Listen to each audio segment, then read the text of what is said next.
Bismillahirrahmanirrahim. Qala al-muallifu rahimahullahu ta'ala wa nafa'ani bihi wa bi'ulumihi fid dharaini. Amin. Bismillahirrahmanirrahim. Al-qa'idatu al-ula fi tariqi dalalatin naswi. Kaidah yang pertama mengenai penjelasan tentang dalalatun nas.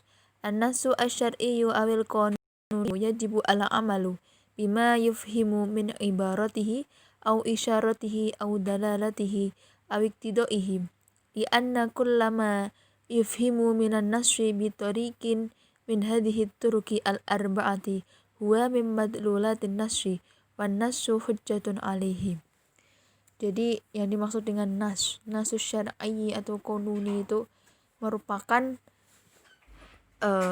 suatu lafal yang pemahaman dari lafal tersebut itu wajib untuk diamalkan. Kita memahami suatu lafal, pemahaman yang kita peroleh itu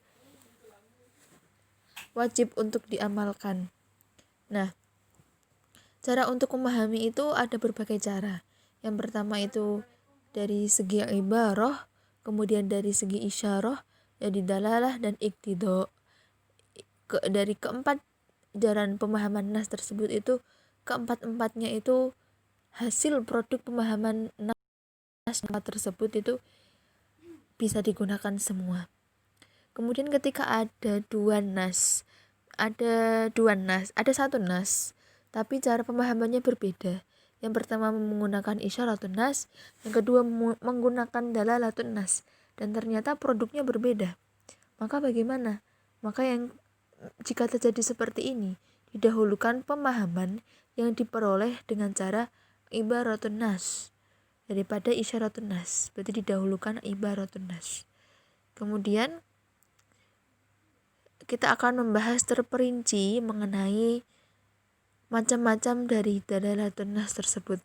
Yang pertama adalah ibaratun nas.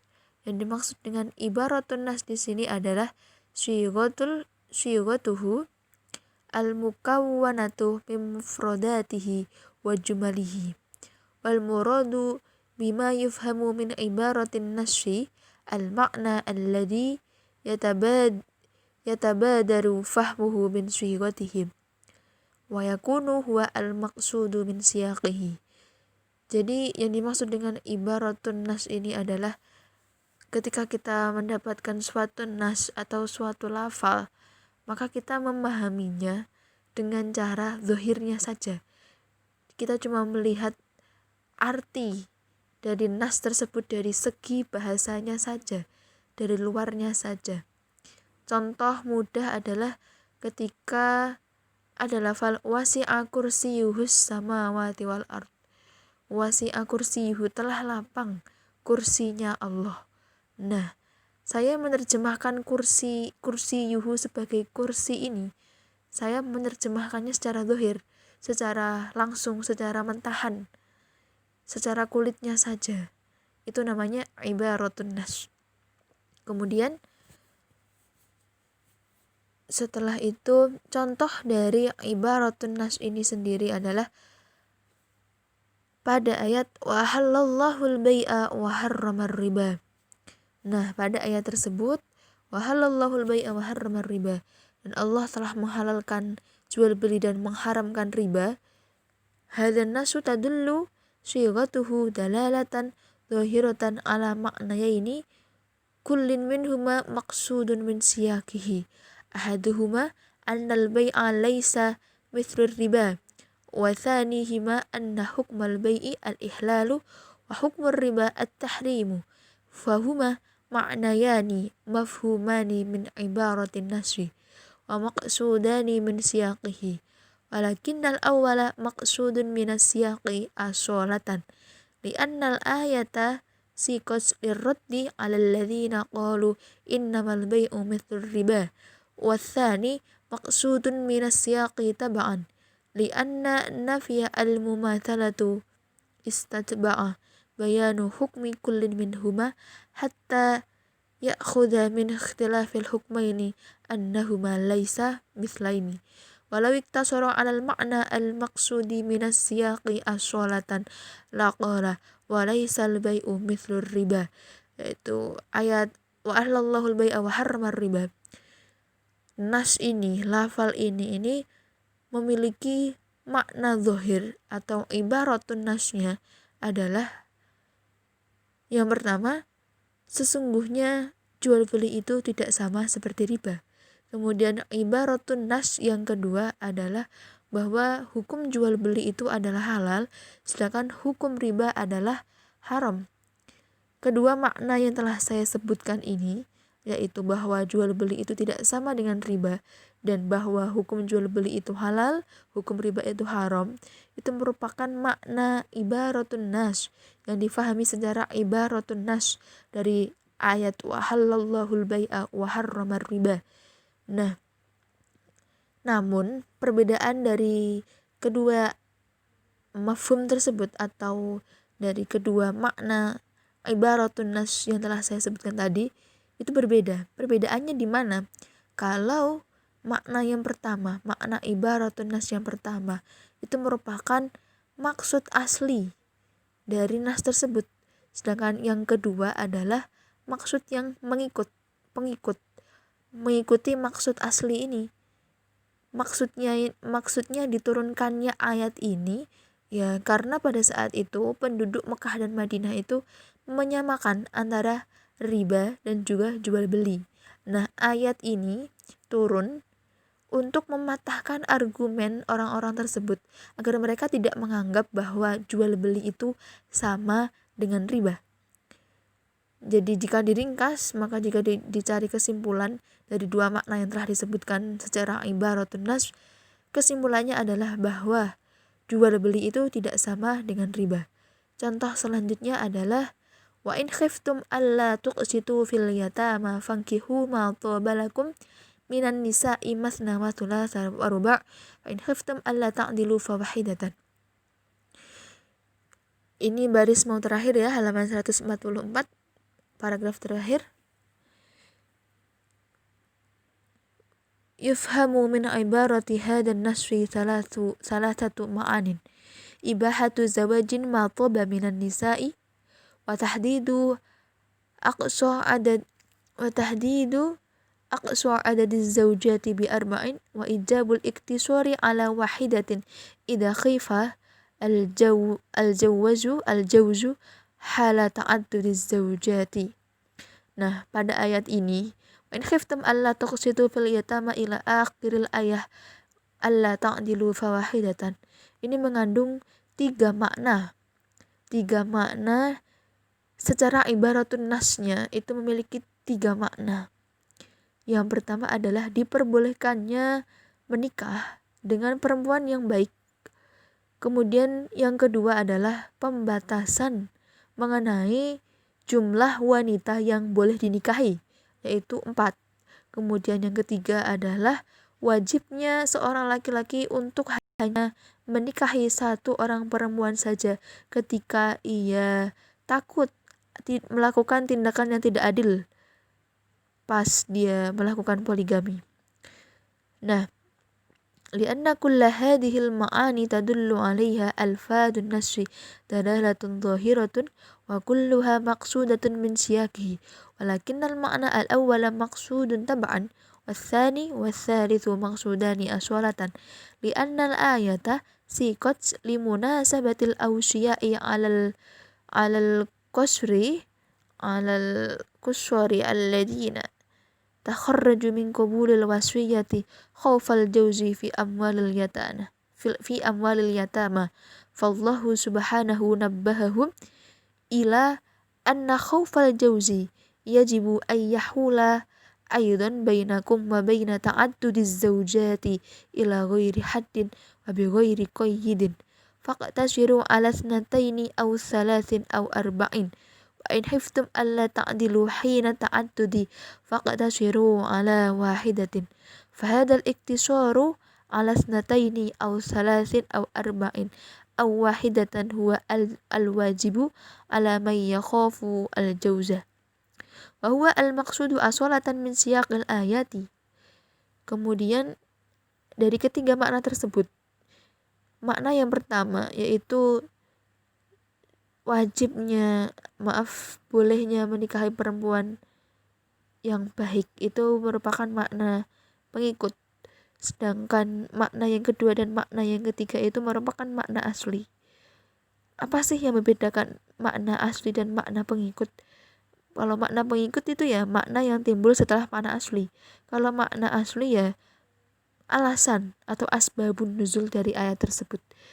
Nah, dari ibaratun nasyi ini kita bisa dapat 3 makna, tetapi makna yang pertama merupakan makna pengikut, kemudian makna yang kedua dan ketiga itu merupakan maksud asli atau kenapa diturunkan ayat ini. Ya, pertama sebenarnya ayat ini itu diturunkan untuk apa ya? Ketika ini diperuntukkan untuk orang yang takut atau orang yang zalim, orang yang takut zalim dalam mengelola harta anak yatim. Jadi kalau dia takut tidak bisa berbuat adil dalam mengelola harta anak yatim, maka ya ininya seperti itu. Intinya disuruh adil kayak gitu.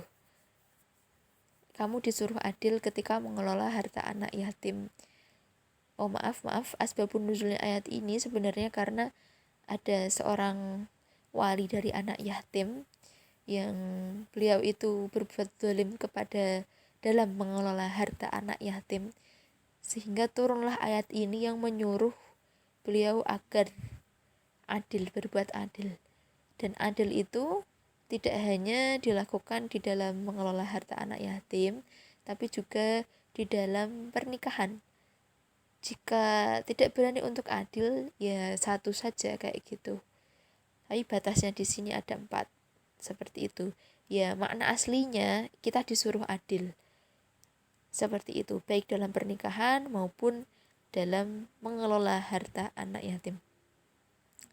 Faibahatuz zawaji maksudun taba'an la asolatan wal maksudu asolatan qasru adaduz zawjati ala arba'in aw wahidi walau iktasara ala dalalati al ma'na al masudi minas siyaqi laqala wa in hiftum an la taqsitu fil yatama faqtasiru ala adadiz zawjati la yazidu ala arba'in fa in hiftum an la ta'dilu bainal adadi minhunna faqtasiru ala wahidatin. Jadi ringkasannya, kesimpulannya dari ketiga makna tersebut itu, makna yang paling dekat atau makna yang paling sesuai dengan asbabun nuzul adalah ya kalau tidak bisa adil ya cukup 4 saja istrimu, seperti itu. Jika kamu takut tidak bisa berbuat adil, maka cukup 1 saja istrimu, seperti itu. Kemudian jenis dalalatun nas yang kedua adalah isyaratun nas. Apa yang dimaksud dengan isyaratun nas? Al-muradu bima yufhamu min isyaratin nasi al-ma'na alladhi la yatabadaru fahmuhu min alfadhihi wa la yuqsadu min siyaqihi walakinnahu ma'na lazimin lil ma'na al-mutabadiri min alfadhihi fahuwa madlulul lafzi bitariqil iltizami. Yang kedua adalah isyaratun nas. Kalau ibaratun nas itu kita memahami nas secara zahirnya saja, dari segi bahasanya saja, secara mentahan dari luar saja. Kalau isyaratun nas ini lebih dalam, agak dalam dari ibaratun nas. Jadi kita tidak memahami dari kata-katanya saja, tapi kita memahami dari kelaziman yang muncul dari perkataan tersebut. Apa yang lazim dari perkataan tersebut? Apa sih maksudnya? Pokoknya yang apa yang lazim, yang sering muncul atau yang makna yang lebih mendalam. Apa maksudnya diturunkan nas seperti ini, seperti itu. Nah, walikaunihi makna iltizamiyan wa ghairu maqsudin minas syaki kanat dalalatun nasyi alaihi bil isyarati la bil ibarati. وقد يكون وجه التزام ظاهرا وقد يكون خافيا ولهذا قالوا إنما يشير إليه النسر قد يحتاج فهمه إلى دقة نظر ومزيد تفكير وقد يفهم بأدنى تأمل. فدلالة الإشارة هي دلالة النسر عن معنى لازم لما يفهم من عبارة غير مقصود من سياقه يحتاج فهمه إلى فضل تأمل أو أدناه حسب ظهور wajh iltizami wa khafaihi. Jadi isyaratun nas ini merupakan nas yang harus difikir terlebih dahulu. Kita kalau nemu nas itu harus difikir terlebih dahulu, harus berangan-angan terlebih dahulu, membutuhkan analisis yang lumayan tajam. Contohnya adalah wa 'alal mauludi lahu rizquhunna wa kiswatuhunna bil ma'ruf. Nah, ini masuk paragraf pertama nomor 146 halaman 146. Yufhamu min ibarati hadan nasri anna nafaqatal walidati min rizqin wa kiswatin wajibatun 'alal aba'i li'anna hadha huwa al-mutabadiru min alfadhihi al-maqsudu min siyaqihi. Nah, wa yufhamu min isyaratihi anna al-abba la yusyarikuhu ahadun fi wujubin nafaqati liwaladihi 'alaihi li'anna waladahu lahu la lighairihi wal abu law kana quraisyan wal ummu ghairu quraisyatin yakunu al waladu li abihi qurasyian li'anna waladahu la lighairihi. Jadi pada ayat wa 'alal mauludi lahu rizquhunna wa kiswatuhunna bil ma'ruf, kalau secara ibaratun nas ini menunjukkan bahwa anak-anak yang lahir itu nafkahnya, bajunya, rizkinya wa'alal maul itu ditanggungan kepada bapak. Wajib untuk bagi seorang bapak untuk menafkahi seorang anak, baik berupa nafkah makanan dan lain-lain dan juga pakaian. Nah, tapi yang dimaksud itu kan kalau ibaratun nas. Kalau isyaratun nas ini beda lagi. Kalau ibaratun nas kita hanya memandang kalimat secara zahir, secara mentah. Tapi kalau isyaratun nas itu lebih ke dalam. Maksud dari turunnya ayat ini secara isyaratun nas adalah bahwa seorang ayah itu wajib menafkahi anaknya tanpa campur tangan orang lain. Ya hanya bapaknya sendiri. Yang wajib ya bapaknya doang, enggak orang lain, kayak gitu. Nah, oleh karena di sini lamnya adalah lam lil ikhtisos. Pada lafal wa 'alal mauludi lahu, lahunya lamnya ini lam lil ikhtisos, hunya itu domir kembalinya kepada abun, ayah.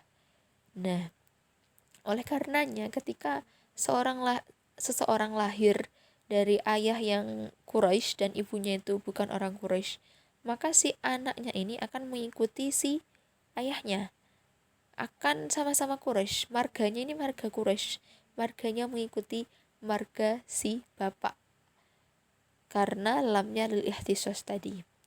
Wa annal abba lahu indah tiyajihi ayatamallaka bi ghairi iwadin an mali ibnihi ma yusattu bihi hajatuhu li anna waladuhu lahu famalu walidihi lahu. Oleh karenanya juga karena anak ini khusus untuk nafkahnya, anak ini dikhususkan, diwajibkan hanya untuk ayah, maka ayah ini juga memiliki hak atau kepemilikan penuh terhadap hartanya si anak. Jadi harta ayah, harta anak ya sama dengan harta ayah, harta anak juga harta ayah juga gitu. Harta si anak itu ya pasti hartanya si ayah juga, kayak gitu. Wa innama fuhimat hadhil ahkamu min isyaratin nasi lianna fi alfadin nasi nisbatul mauludi li abihi biharfil lami alladhi yufidu al-ikhtisas. Nah, ini tadi karena kenapa kok bisa gitu semua ya, alasannya ada lam di situ. Wa 'alal mauludi lahu, lamnya itu lil ihtisas, faedahnya khusus kayak gitu, khusus untuk ayah. Wa hadzal ihtisas huwa al mu'abbaru anhu fil hadithi anta wa malikun li abika. Anta wa malikun li abika. Wa min lawazimi hadhil ihtisasi thubutu hadhil ahkami. Fahiya ahkamu lazimatan li ma'na mafhumin min ibaratin nasfi wa ghairi maqsudatin min siyaki. Walida kana fahman min isyaratihi la min ibaratihi. Jadi ya beda ya, kalau ibaratun nas itu ya orientasinya ke lafal, kalau isyaratun nas itu digali lebih dalam apa sih maksudnya, kayak gitu. Mungkin cukup video kali ini, akan disambung dengan video berikutnya.